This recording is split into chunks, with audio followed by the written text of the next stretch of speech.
प्रचार शुरू करना था और इस समय प्रचार समाप्त हो जानी चाहिए थी, तो हम काफी पीछे हैं, तो हम प्रचार के पास जाएंगे तुरंत। ओके,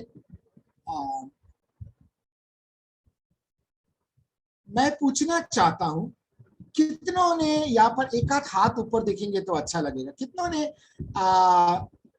कितनों को पता है फैक्स मशीन कैसा दिखता है? फैक्स का मशीन, या कितनों ने नहीं? हाथ ऊपर, वेरी गुड, बहुत नई पीढ़ी है सब लोग। कितनों, अच्छा भाग्यश्री, थैंक यू। कितनों ने टेलीफोन, जो पुरानी टेलीफोन थी डायल के साथ, वो ऐसे उठाना पड़ता था और फोन करना पड़ता था, कितनों ने देखा है? हाथ फिर से ऊपर कर सकते हो।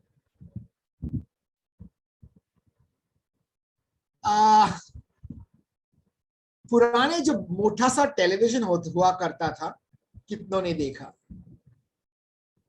बहुत सारे। कुछ लोग शायद छोटे, कौन कितने थे जो बहुत छोटे थे तब ये सारी चीजें थी, अब आप बड़े हो गए वगैरह, उनका हाथ। तो मैं क्या कहने की कोशिश कर रहा हूं, मैं ये बताने की कोशिश कर रहा हूं कि समय आगे बढ़ता है और चीजें जीवन में बदलता रहता है। एक ही चीज जो है, जो निरंतर है, और वो ये है बदलाव। जीवन में, जिंदगी में और इतिहास में बदलाव होता रहता है, और जब बदलाव आता है तो बहुत अड़चनें होती है, बहुत मुश्किलें आती है, बहुत तकलीफें होती है, लेकिन हम को जैसे परमेश्वर ने आज्ञा दी, जाओ और इस संसार पे विजय पाओ, हमें वो क्षमता देते हैं परमेश्वर कि हम उन अड़चनों के ऊपर उठकर उनके राज्य और उनके लिए जी सके, और मनुष्य भी आगे बढ़ता रहता है। ओके, तो 16 महीने पहले कोविड ने हल्ला बोल दिया संसार में, और क्या जैसे जो जीवन थी वो बदलने लगे। एक तरह से वो हमारे जीवन को पूरी तरह से बदल दिया। बहुतों का, करोड़ों के नंबर्स में लोग मर चुके हैं। ओके, ऐसे संसार भर में जीवन जो पहले थे वैसा नहीं है। आजकल हम लोग डाकू की तरह मास्क पहन के बैंक में जाते हैं और पैसे मांगते हैं, लेकिन एक हमारे हक होके मांगते हैं, बंदूक दिखाने की जरूरत नहीं है। इतना बदल गया है जीवन कि आजकल बैंक में मास्क लगा के हमें जाने की अनुमति मिलती है।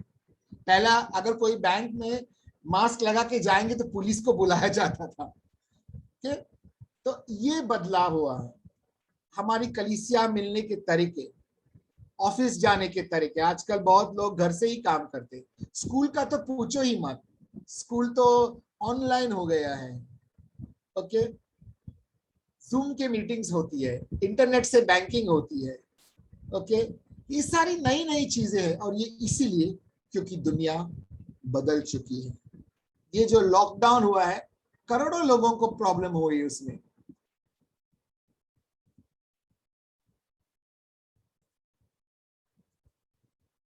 एक सेकेंड, सॉरी।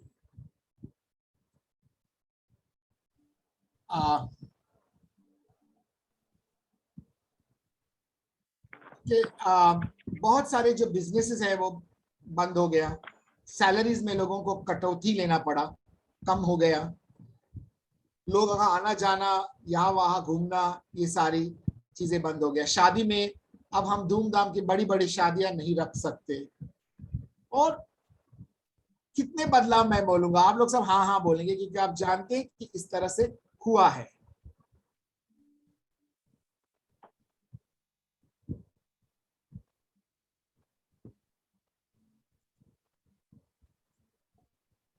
बदलाव से निपटना और झेलना, ये एक तरह से मैं सोचता हूँ कि आप कल्पना करो, एक बड़ी सी एक, आप जतरा में जाते हो या मेला में जाते हो, वो बड़ा सा गोल चक्र होता है जिसमें हम लोग बैठ के गोल गोल घूमते हैं, कि आप लोग ने देखा होगा,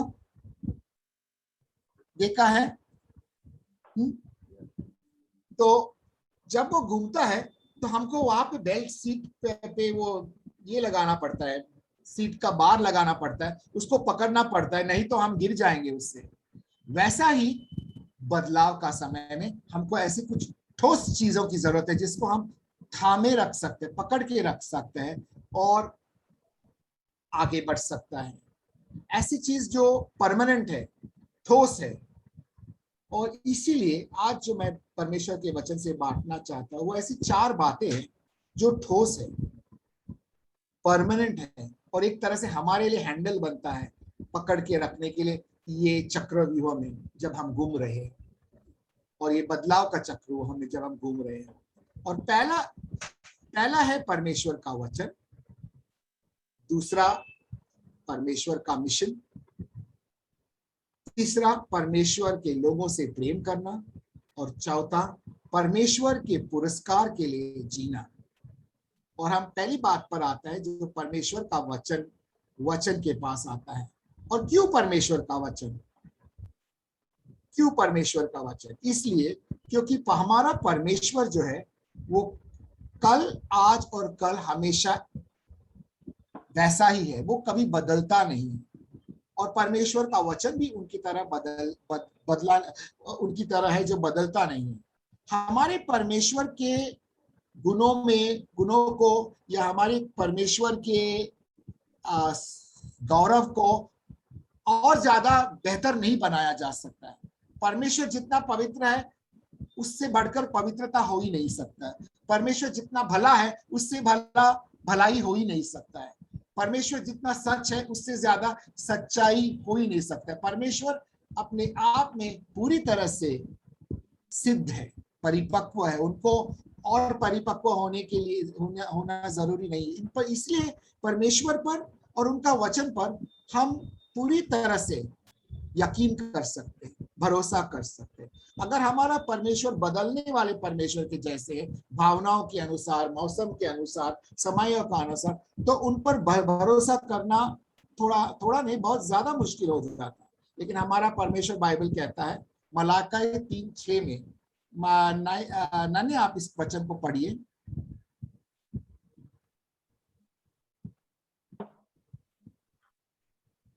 नन्हे आप वचन पढ़िए प्लीज। एक मिनट।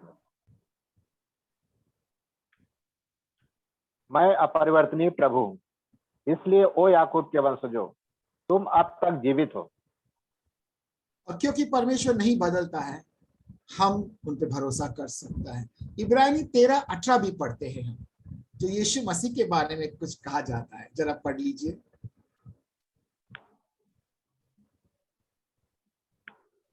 आप हमारे लिए प्रार्थना करें। हमें विश्वास है कि हमारा अंतःकरण शुद्ध है, क्योंकि हम हर परिस्थिति में सही आचरण करना चाहते हैं। आप कौन सा वचन पढ़ा? इब्रानी 13:8। सॉरी 13:8। हाँ जी। यीशु मसीह एक रूप स्वरूप रहते हैं, कल, आज और अनंत काल तक। कल, आज और अनंत काल तक वो वैसा ही है, वो कभी बदलता नहीं है। तो ये बात हमें एक तरह से यकीन और दिलासा देता है कि परमेश्वर कभी बदलता नहीं। ये हमारी सुरक्षा है।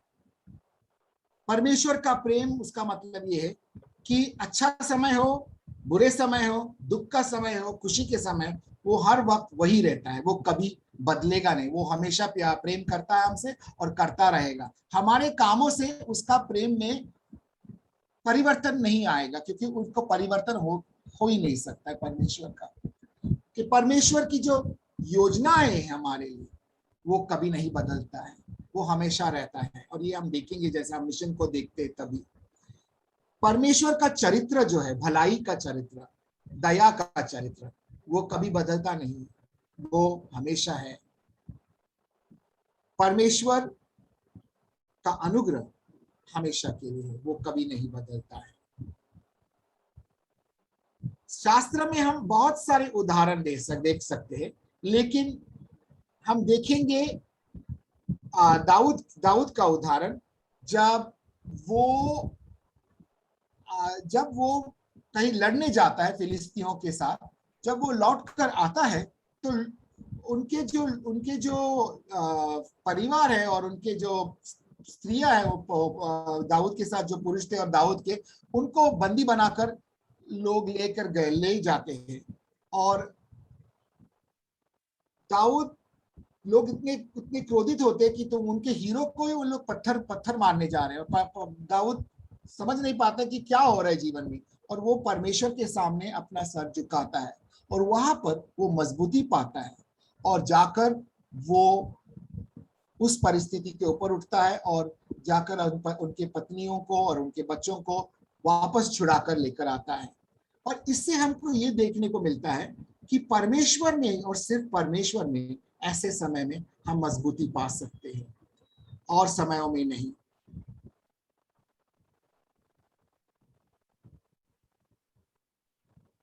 अगर आप देखेंगे तो ये अगर हम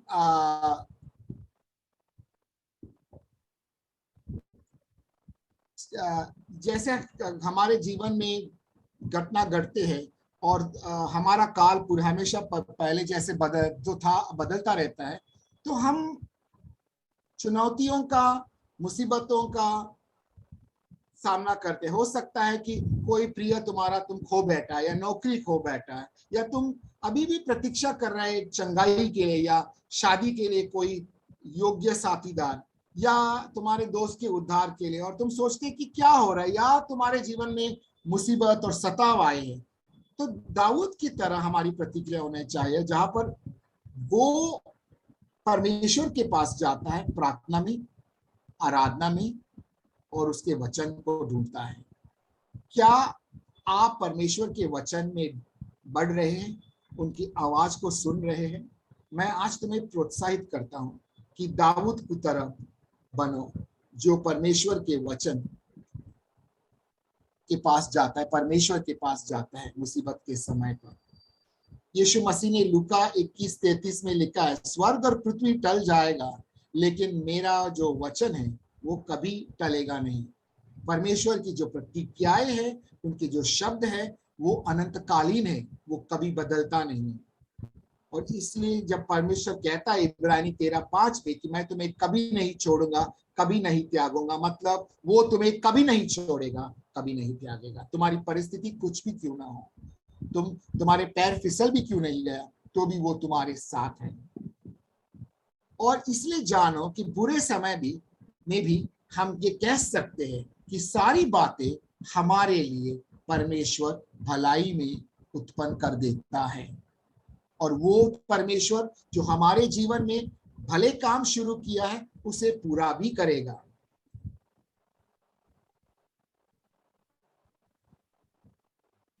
जान लो कि ये जितने भी प्रतिज्ञाएं बाइबल में हैं वो हमारे लिए है और हमको उनके पास जाना है ऐसे समय में, ताकि हम अपने आप को याद दिलाएं और हमारे जीवन पर इन प्रतिज्ञाओं को हम घोषित करें, क्योंकि ये प्रतिज्ञाएं हमारे लिए लिखी गई है जो यीशु मसीह के परमेश्वर पिता के बारे से, यीशु मसीह के खून के द्वारा।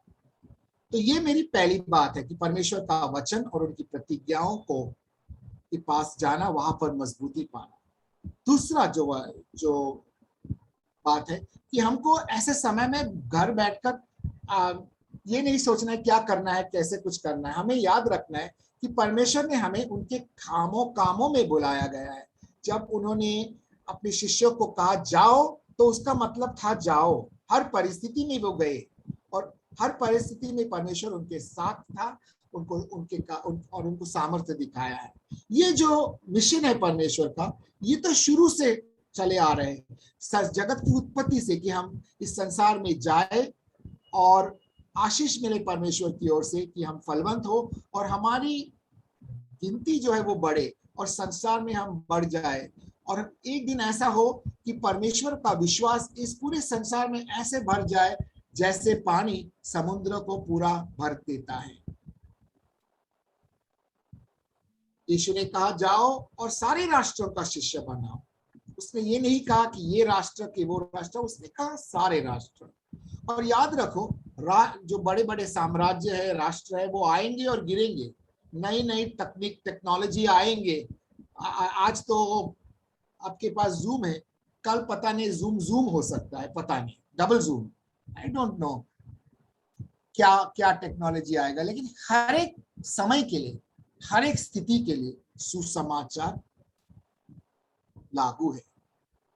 और हमें वो देखना है कि हर एक संसार में लोग टूटे हुए हैं, परमेश्वर के खोज में हैं, और खो चुके हैं अपने जीवन के मार्ग को, और हमें उनके पास जाना है, उनके दिलों को मरहम लाना है यीशु मसीह की ओर से, शिष्य बनाना है और उन्हें परिपक्व भी बनाना है। और इस काम में हम सभी को शामिल होना है।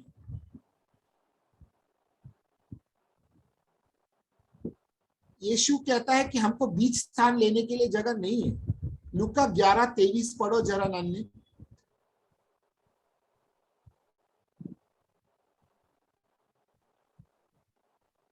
नन्हे, एक मिनट। जो मेरे साथ नहीं है वो मेरे विरोध में है, और जो मेरे साथ नहीं बटोरता वो बिखेरता है। इसलिए हम ऐसे सीमा पर बैठना नहीं है, हमें यीशु मसीह के साथ पार्टनर बनना है और उनके साथ हमें चीजों को निर्माण करना है, नहीं तो हम बिखर जाते हैं। अगर हम मिशन की ओर लक्ष्य नहीं देगा और हम सोचेंगे अभी क्या कलीसिया नहीं मिल रहा है, लॉकडाउन हो गया, कहीं नहीं जाने का क्या फायदा, चर्च का हमारा इतना तकलीफ, हमारा वो, तो हम बिखर जाएगा। लेकिन जब हम कहते हैं नहीं प्रभु तुम मेरे साथ है, तो मुझे और किसकी परवाह है, मेरी कोई घटी नहीं होगी, आप सारी बातों को भलाई में उत्पन्न करते हो और मैं तुम्हारे साथ तुम्हारे कार्य में शामिल होते हैं, तब परमेश्वर तुम्हें बहुगुणित करता है, तुम्हें फलवंत बनाता है और तुम्हारे जीवन को बंजर स्थानों में भी, जैसे इसहाक का जीवन को उसने लिया और उसको खेतों में इतना अनाज दिया अकाल के समय, उस तरह से तुम्हारे अकाल में परमेश्वर तुम्हें बहुतायत का फल देंगे। पिछले हफ्ता वर्ड ऑफ ग्रेस कलीसिया में 120 लोग ऑनलाइन मिले और उन्होंने फ्रेंडशिप संडे मनाया, यानी दोस्तों का संडे, और वहां पर सुसमाचार के द्वारा अपने दोस्तों को यीशु मसीह को जानने के लिए आग्रह की। उसी रीति से हमारा ये कार्य कुछ बनाए रखना है। आप शायद आपको पता नहीं, लेकिन हम जो क्लासेस लेते, कुछ लोग, बहुत सारे लोग आपके बीच में हैं जो इस उत्पत्ति और निर्गमन के क्लास में शामिल होते हैं। अब अगर आप निर्गमन के बारे में जाने तो निर्गमन मूर्ति पूजा के बारे में रहता है और वहां पर बहुत सारे 10 आज्ञाओं का हम सिखा रहे थे। और हमारे कलीसिया की एक लड़की जो नर्स है वो अपना मोबाइल ऑन रखती है जब ये सिखा होता है, और ये अविश्वासी पेशेंट्स के बीच में ऑन रखते हैं। उनको बहुत, वो कहते हैं कि ऐसे ऑन रखो क्योंकि हमें ये सुनकर सुकून होता है। और अजीब बात यह है कि हम कह रहे थे कि मूर्ति मत बना, परमेश्वर का जलन है, और ये बातें अविश्वासी लोग सुनकर परमेश्वर कैसे, लड़की को कह रहे, उनका नाम माता है, माता, हमें परमेश्वर के वचनों को सुनकर एक अंदर से हलचल होती है, हमें परमेश्वर को जानने की जरूरत है। हमें नहीं पता किस तरह से सुसमाचार कार्य करेंगे, लेकिन हमको हर बात, हम कुछ भी करें उसमें कैसे हम यीशु मसीह के नाम को उठाए, ये हमारा लक्ष्य होनी चाहिए, ये हमारा मिशन होना चाहिए। याद रखो, तरीका बदल सकता है लेकिन संदेश नहीं बदलता है, वो वही है, यीशु मसीह और सिर्फ यीशु मसीह इस संसार के लिए उत्तर है। हम आगे बढ़ते हैं।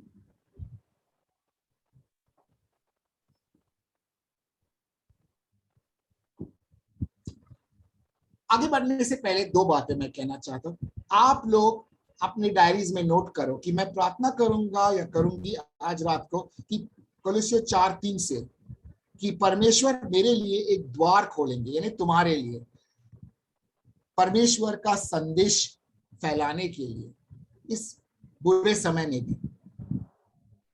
क्या आप ये लिख सकता है और आप करो, क्योंकि मैं जानता हूं कि परमेश्वर हर एक का इस्तेमाल करना चाहेगा। और अपने लिए जब प्रार्थना करते हो तो हमारे लिए भी प्रार्थना करो और हर एक के लिए प्रार्थना करो कि हर एक जो है यीशु मसीह का संदेश पहुंचाने के लिए अलग अलग युक्ति मिले और वो ये करते रहे। तीसरी बात हम देखेंगे कि हमारे जो परमेश्वर ने भाई और बहन दिया, उनसे हम प्रेम में बने रहे। हम अगर चाहते हैं कि हम जब संसार में जाते हो लोगों को सुसमाचार सुनाने के लिए और लोगों को यीशु मसीह का प्यार दिखाने के लिए। तो अगर हमें यश पाना है तो ये तीसरी बात बहुत जरूरी पड़ता है कि हम अपने लोगों से, परमेश्वर के जनों से प्रेम करें। नन्हे आप यूहन्ना 17:20 पढ़ो।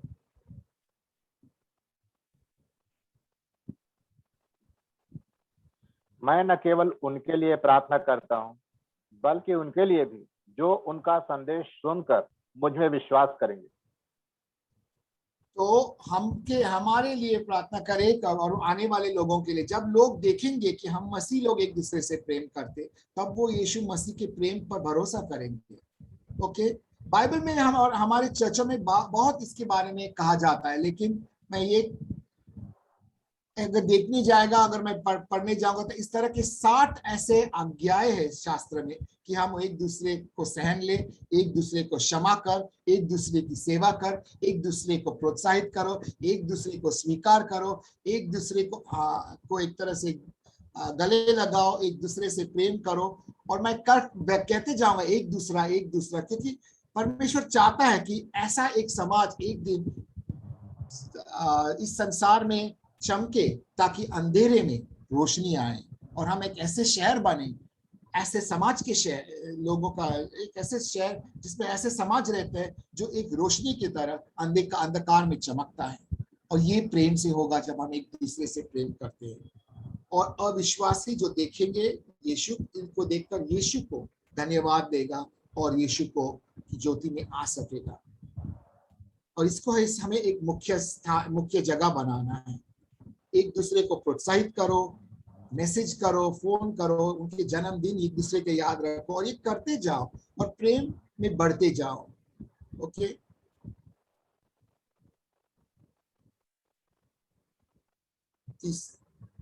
तीसरी बात हमने देखा है, और मैंने ज्यादा समय नहीं, क्योंकि समय निकलते जा रहा है और हमें मैसेज मिल रहा है कि समय निकलते जा रहा है, तो मैं जल्द से जल्द चौथी बात को लेकर आता हूं और यहाँ पर हम समाप्त करेंगे।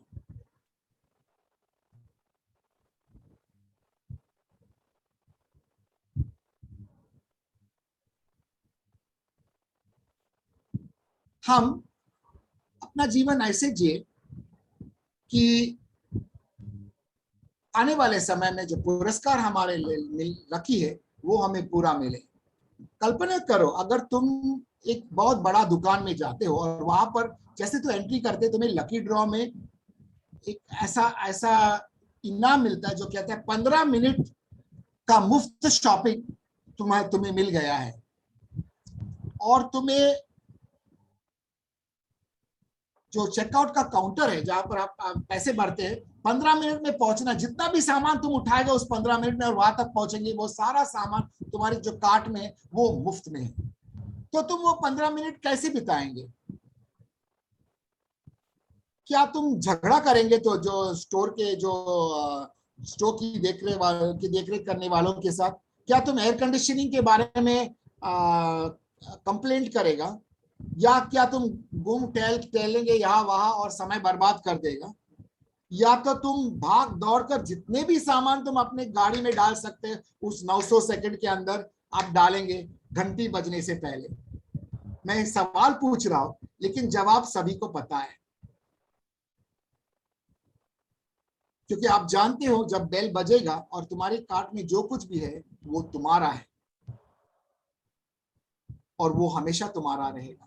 वैसे भी हमारा जीवन में एक दिन बेल बजेगी और ये जो युग है वो समाप्त होगा, और जो भी हमने इकट्ठा किया इस समय में वो हमारा होगा अनंत काल के लिए। तुम्हें चुना गया है एक लकी ड्रॉ के लिए नहीं, लेकिन संसार के नींव गाड़ने से पहले उद्धार के लिए चुना गया है। और परमेश्वर ने तुम्हें ये मौका दिया है कि अनंत काल में तुम्हारे पुरस्कार हो। मैंने प्रकाशित वाक्य 22:12 पढ़ो।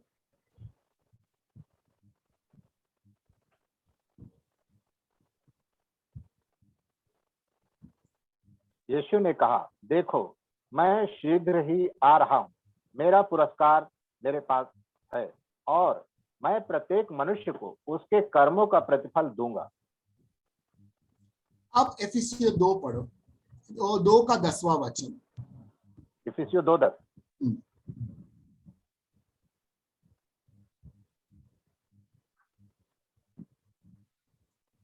परमेश्वर ने हमारी रचना की, उसने यीशु मसीह में हमारी सृष्टि की, जिससे हम उन शुभ कार्यों को पूर्ण करते रहें जिन्हें परमेश्वर ने हमारे लिए तैयार किया है।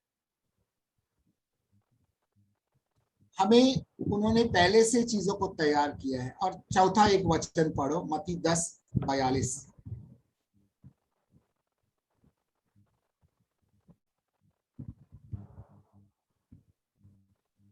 जो कोई इन छोटों में से किसी को शिष्य मानकर केवल कटोरा भर ठंडा पानी पिलाएगा, तो मैं तुमसे सच कहता हूं कि वह अपना पुरस्कार कदापि नहीं खोएगा।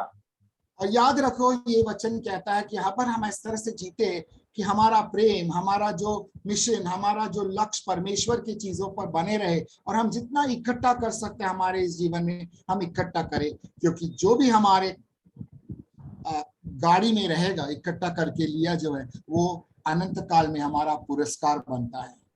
ये 4 बातों को मैं आपके सामने आज रखना चाहता हूँ और समाप्त में ये कहना चाहता हूँ कि ऐसे बदलाव, भयंकर बदलाव के समय में, और हो सकता है कि संसार और भी तेज गति से बदलते रहेंगे, ये फर्क नहीं पड़ता है क्या होगा, लेकिन ये 4 सत्य हमेशा रहेगा, अटल रहेगा, और उसमें जियो और उसको पूरी रीति से तुम्हारे जीने के शैली में डाल दो। परमेश्वर से प्रेम करना, और पहला परमेश्वर से प्रेम करना और उसका विश्वासन में भरोसा करना। दूसरा, खोए हुओं तक पहुंचने के लिए शामिल हो, मिशन में शामिल हो, जानबूझकर एक दूसरे से प्रेम करते रहो। और चौथा, ऐसा काम करते रहो, अपने जीवन को ऐसे जियो जहां पर तू जाने जितना तू बटोर रहे हैं वो तुम्हारे लिए अनंत काल में पुरस्कार साबित होगा। आमीन।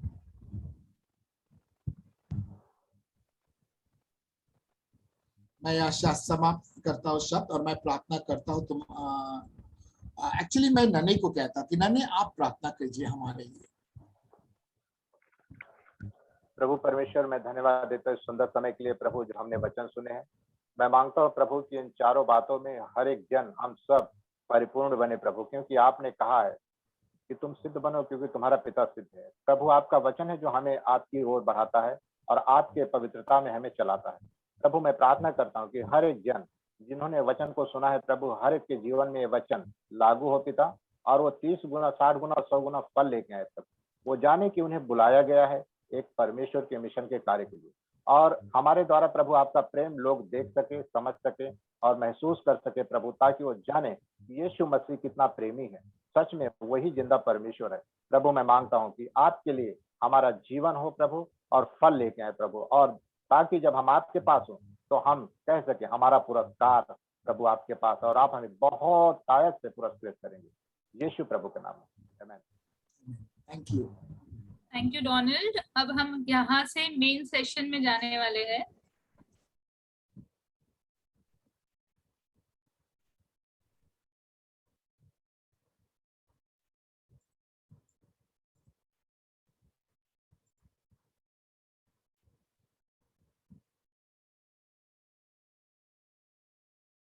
Those who love him. I tell you, these rewards are phenomenal. Phenomenal. All right. So we need to take every opportunity to win these rewards. Okay. Now, salvation is free, but we are instructed to do good works for which we will be rewarded. We need to take every opportunity to do good works. You know, in Matthew 10, verse 42, Jesus says, if anyone gives even a cup of cold water to one of these little ones who is my disciple, truly I tell you, that person will certainly not lose their reward. All right? So, how can we thrive in this world of change? You know, we've got to have a mindset and hold on to our reward. Say, I am living for the reward that Jesus has promised me. So we are taking every opportunity So we're taking every opportunity to save, to serve. We're taking every opportunity to preach the gospel, to love people. All right? So we live in a world of tremendous change. No matter what happens, hold on to these 4 truths and live them out to the maximum. Loving God and His Word, being involved in reaching the lost, intentionally loving the saved, the church, and working diligently for our eternal reward. Amen. God bless you.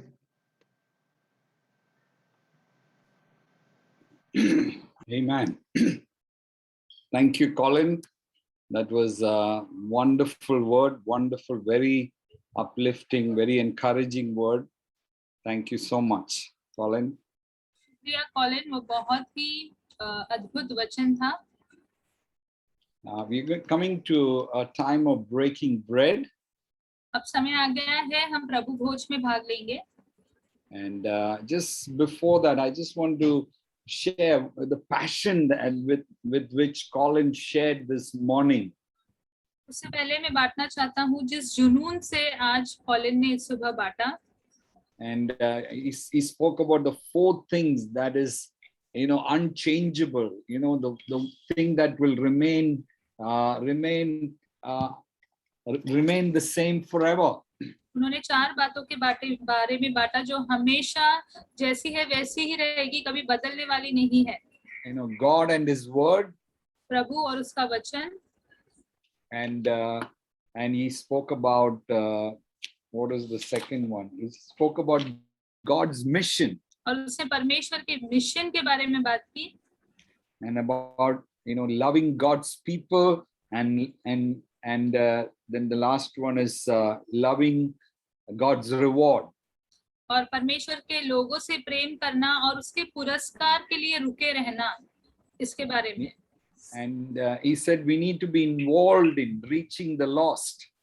और उन्होंने कहा कि जो भटके हुए, खोए हुए हैं, उन तक पहुंचने में हमें काम करना है.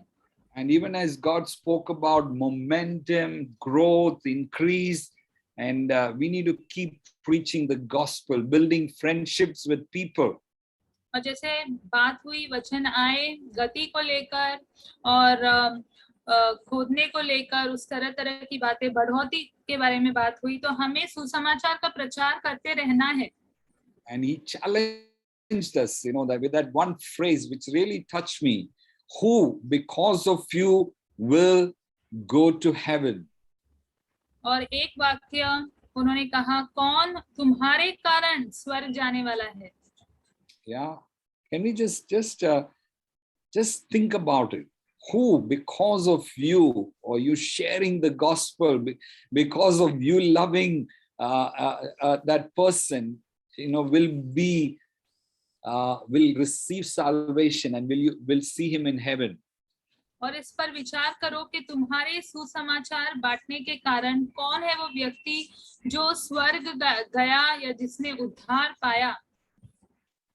Yeah, and I want to, as we break bread, let's just pray that God will put that desire in us to keep that mission in our hearts to share the gospel, win souls for Jesus. और जैसे वो प्रभु भोज में हम भाग लेने वाले, प्रार्थना करें कि परमेश्वर वो इच्छा हमारे हृदय में डालेगा कि हम सुसमाचार बांटे और परमेश्वर के राज्य में लोगों को लेकर आए. And he also asked the question, how can we increase the success rate? And the answer was by loving people and keep loving people. और ये भी प्रश्न था कि कामयाबी के उस स्तर को कैसे बढ़ाएं, और उसका उत्तर एक ही है, प्रेम करें और लोगों से प्रेम करते रहे. And through the prophetic word, God just encouraged us and confirmed to us that God is going to increase the momentum. God is going to add churches. God is going to give us accelerated growth. और उन भविष्यवाणी के शब्द के द्वारा परमेश्वर ने बात की कि वो हमें बढ़ोतरी देने वाला है, गति को बढ़ाने वाला है, और ये सारी बातें. And we need to pray, God, give us grace. और हमें प्रार्थना करने की जरूरत है कि प्रभु हमें अनुग्रह दो इन बातों के लिए. I just want to read one scripture And I मैं want to एक just वचन पढ़ूंगा break bread. और फिर प्रभु भोज में भाग लेंगे। Ephesians 2 verse 21. इफिसियों की किताब 2 अध्याय वचन 21।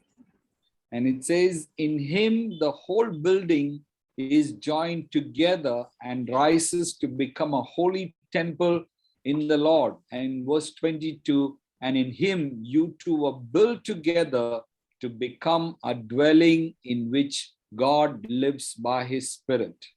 और उन वचनों में लिखा है, जिसमें सारी रचना एक साथ मिलकर प्रभु में एक पवित्र मंदिर बन जाती है, जिसमें तुम भी आत्मा के द्वारा परमेश्वर का निवास स्थान होने के लिए एक साथ बनाए जाते हो। And it says in two phrases or two words that is used is joined and built. और दो ऐसे शब्दों का इस्तेमाल हुआ, वो है जुड़ना और बनाना। Joined together and built together. साथ जुड़ना और एक साथ बनाना। And recently I heard an analogy someone used in terms of building church and churches. और एक ऐसी समझ किसी ने इस्तेमाल की कलीसिया को उभारने के विषय में लेकर। And it is in the whole area of shipbuilding. और वो जहाज को बनाने के विषय में था। They say more than 60 to 70, and sometime depending on how big the ship is, 70 or 80 different sections of the ship is built separately in different places. और 60 से 80 अलग-अलग भाग जहाज के बनाए जाते हैं अलग-अलग जगहों पर। And it's built in different workshops and they are brought together. और अलग-अलग वर्कशॉप में वो बनाए जाते हैं और फिर उन्हें साथ लेकर आया जाता है। And they are built together one by one, and that process happens through welding one part to another. और एक-एक करके उन्हें बनाया जाता है और वो जो क्रिया है भागों की, वो वेल्डिंग के द्वारा होती है। And it becomes a huge ship. और वेल्डिंग के द्वारा उन्हें जोड़ा जाता है और तुरंत ही वो बड़ा जहाज बन जाता है। While each part is being made, people, you don't get a sense of what it is going to be, but as they keep building and as it is brought together and joined together through that process of welding, it becomes a huge ship. और जब वो बनाई जाती है तो समझ नहीं आता कि दरअसल क्या बन रहा है या क्या हो रहा है, लेकिन वेल्डिंग के द्वारा जब उन सारी भागों को जोड़ा जाता है तब एक बड़ा जहाज तैयार होता है। And when it is being welded, it goes through a process and it goes through change in order to hold together. और जब उसकी वेल्डिंग होती है तो एक क्रिया से उसे गुजरना पड़ता है, एक बदलाव होता है ताकि उसे वो एक साथ पकड़े या थामे रखे। And Paul says we are joined together and built together to become a holy temple, to become a dwelling place of God. और पौलुस कहता है कि हमें साथ जोड़ा गया है, साथ बनाया गया है ताकि हम परमेश्वर के लिए एक पवित्र मंदिर बन जाए। So there is जहाँ a पर purpose. परमेश्वर निवास करे। तो एक मकसद है। There is a purpose for each one of us, and each churches, as we come together as different churches, there is a purpose to live out our lives for a mission of extending the kingdom of God and taking the gospel to the nation and plant communities that will worship Jesus. तो जैसे हम अलग-अलग कलीसियाएं साथ मिलती हैं, हमें एक मकसद के लिए बुलाया है कि हम मिशन के काम को आगे लेके जाएं, सुसमाचार को फैलाएं और परमेश्वर के लिए एक समाज तैयार हो। And as we break bread, let's pray. As we live in this nation, it's so divided with lies and all kinds of things. Let's pray, God, you will join us together in one purpose, to see your kingdom advance, to see the gospel progress and communities built for Jesus. और आइए हम प्रार्थना करें जैसे हम प्रभु भोज में भाग लेते हैं कि प्रभु आप हमें साथ में जोड़े रखेंगे और ताकि हम आपके राज्य को बढ़ाने के लिए, सुसमाचार को बढ़ाने के लिए एकता में हम तैयार हो जाए। God will weld us together with his love, and as different churches, that will, become a vehicle that will reach the nation. और परमेश्वर उसके प्रेम के द्वारा हमें जोड़ेगा और हम ऐसे गाड़ी बन जाएंगे जो उसके प्रेम को राष्ट्र तक ले जाएंगे। Yeah, we have the vision of having 100 churches by 2025. I feel it's rather a small vision, but God is able to do much more than we can ask or imagine. And let's pray, God, you will join us together, join our hearts for one purpose, to make Jesus famous in our land. और हमारा ये लक्ष्य है कि 2025 तक 100 कलीसिया बोई जाए, लेकिन परमेश्वर उससे भी बढ़कर कर सकता है। तो आइए हम प्रार्थना करें कि यीशु प्रसिद्ध हो जाए हमारी भूमि पर। Come, let us pray. आइए प्रार्थना करते हैं। Father, we thank you for these 2 days. पिता, इन 2 दिनों के लिए धन्यवाद। Thank you for the way you spoke to us. Thank you for the way you ministered. Thank you for the amazing times of worship in different languages. प्रभु, जिस तरह से आपने बात की, सेविकाई की, जिस तरह से आराधना हुई अन्य भाषाओं में, उसके लिए धन्यवाद। Thank you for the diversity in our midst, God, different languages, different people group. We can come together and worship you because of what Jesus did on the cross of Calvary. प्रभु, हमारे बीच में जो विभिन्नता है प्रभु, तरह तरह के भाषा के लोग, प्रभु हम साथ मिलकर आराधना कर सकते हैं क्योंकि यीशु के कारण और जो यीशु ने क्रूस पे किया उसके कारण। Lord, as Paul wrote to the church in Ephesians, Lord, to be joined together and build together to become a holy temple, become a dwelling place of God. That's our prayer, Lord. You will join us together. You will build us together for one purpose, that is to take the gospel and to see your kingdom advance and to see Jesus becoming more and more famous in our land. और प्रभु, जैसे पौलुस ने Ephesus की कलीसिया के लिए लिखा, परमेश्वर के आप हमें जोड़ेंगे प्रभु और साथ में बनाएंगे परमेश्वर, एक साथ, ताकि आपका सुसमाचार फैले प्रभु, राष्ट्रों तक प्रभु, और आपका नाम प्रसिद्ध हो जाए। Bless us, we pray, Lord, and all the words that you spoke to us, Lord, may it come to pass. प्रभु, हमें आशीषित कर, हम प्रार्थना करते प्रभु, और जो सारे जो बातें की है आपने वो हो जाए परमेश्वर। Use us, we pray, and lead us, we pray, in Jesus' name. हमारा इस्तेमाल करो प्रभु और हमारी अगुवाई करो, हम प्रार्थना करते हैं यीशु के नाम में। Yeah, if there's someone sitting beside you in your as a family, let's just break bread and let's share the love of Jesus. And maybe you can just pray with the person, say, Lord, help us to be joined and build together to fulfill your purpose in our generation.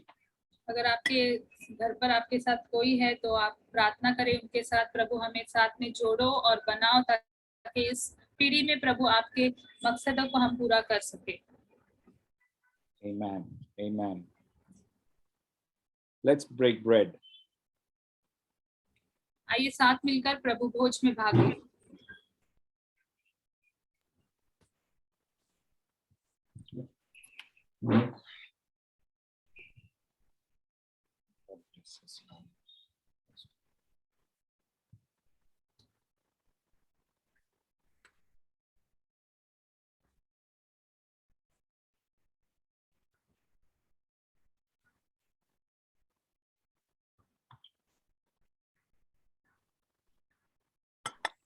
Thank you, everyone. Over to you, Samantha. शुक्रिया सभी को, आपको सौंपते हैं समांता। Thank you, Franco, for leading us into a great time of breaking of bread. शुक्रिया Franco, आपने बहुत खूबसूरत समय में हमारी अगुवाई की प्रभु भोज में। And thank you, Colin, for that brilliant preaching. और कॉलिन, बहुत बहुत शुक्रिया उस अद्भुत वचन के लिए। We now have a few announcements. हमारे पास अब कोई सूचनाएं हैं आपके साथ बांटने के लिए। Please note that we have seminars starting at 1:20 p.m. now. और इस बात को ध्यान दें कि 1:20 पर अब सेमिनार शुरू हो जाएंगे। If you haven't received the meeting links for seminars, please get in touch with your church leader or Rachel. अगर आपको लिंक नहीं मिले हैं सेमिनार में जुड़ने के लिए तो कलीसिया के अगुओं से बात करें या रेचल से आप बात करें. Rachel's number will be shared in the chat window. Chat box में रेचल का नंबर डाल दिया जाएगा, आप वहां से ले सकते हैं. And please remember, once you finish attending all the seminars, please join this same meeting by 2:20 p.m. for some fun and games. और सेमिनार के बाद 2:20 पर कृपया इसी लिंक से आप जुड़ जाना ताकि हम खेल में भाग ले सके, कुछ मौज मस्ती भी हम करें. Yes. Thank you all for staying with us and being patient with us and listening to God's word. The meeting has officially come to an end, but please do remember to come back to this meeting once you're done with the seminars. और हमारे साथ धीरज रखने के लिए, रुकने के लिए बहुत बहुत धन्यवाद. कृपया सेमिनार के बाद आप जरूर इसी लिंक पर जुड़ जाना.